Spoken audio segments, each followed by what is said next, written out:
The truth about society.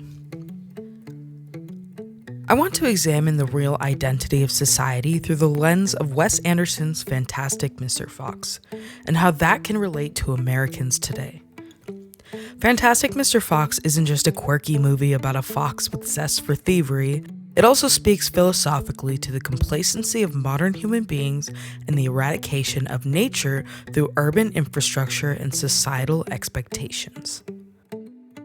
Now, aside from the fact that it is a gorgeous film with wonderful cinematography, unique characters, and a colorful palette, at its heart, I see Fantastic Mr. Fox as a warning for what people will become when we kill the animals within ourselves. Fantastic Mr. Fox teaches us that it is unnatural for an animal to exist in an artificial world, where the floors are linoleum, the lights are fluorescent tubes, the food is fake, and the apples have painted stars on them.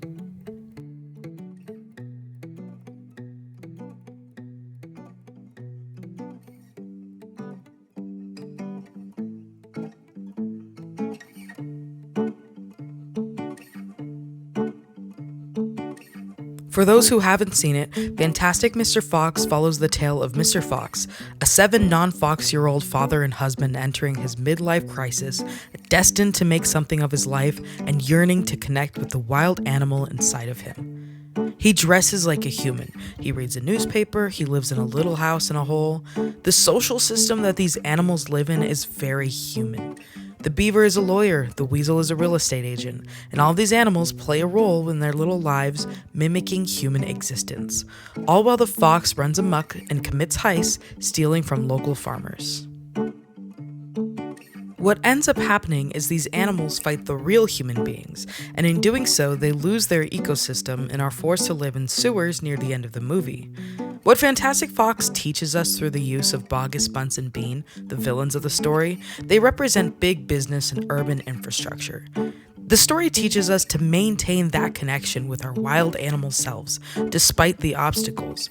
We know that Mr. Fox shouldn't steal. We know that Mr. Fox shouldn't lie to his wife.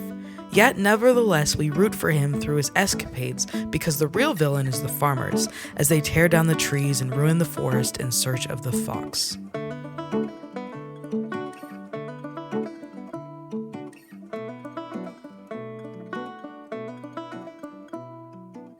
And in that, we see what our future would look like. We see the truth in American society, that human beings are inherently animals, yet we put on these costumes and we parade as these characters of being the lawyer or the real estate agent, and we tear down our forests, all while denying our own innate nature.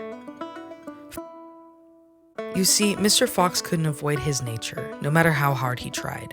It was unfulfilling for him to live an artificial life.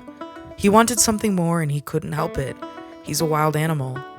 And this movie shows exactly the dilemma that modern Americans are facing today.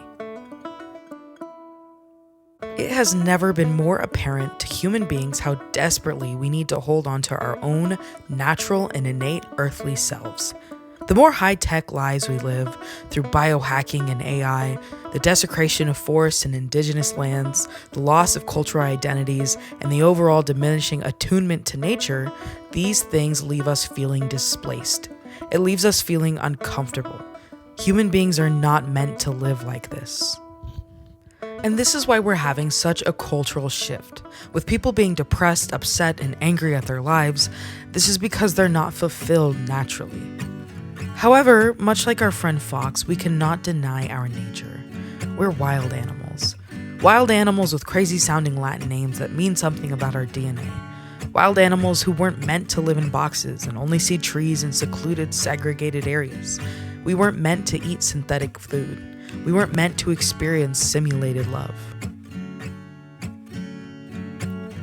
And the more we build up this fake existence of what it means to be a human being, we lose the natural identity of reality.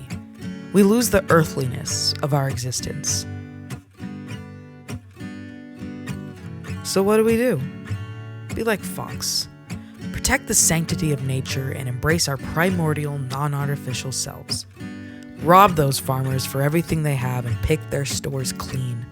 Subvert and thwart their every obstacle. And when they try to take one of us out, let the entire community come help fight back. Like like wild animals.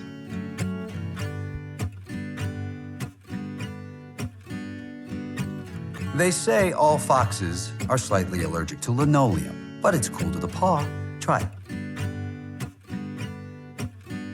They say my tail needs to be dry cleaned twice a month, but now it's fully detachable, see?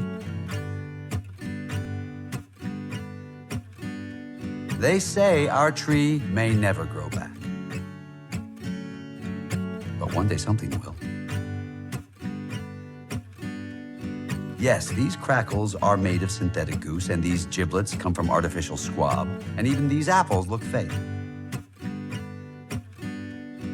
But at least they've got stars on them.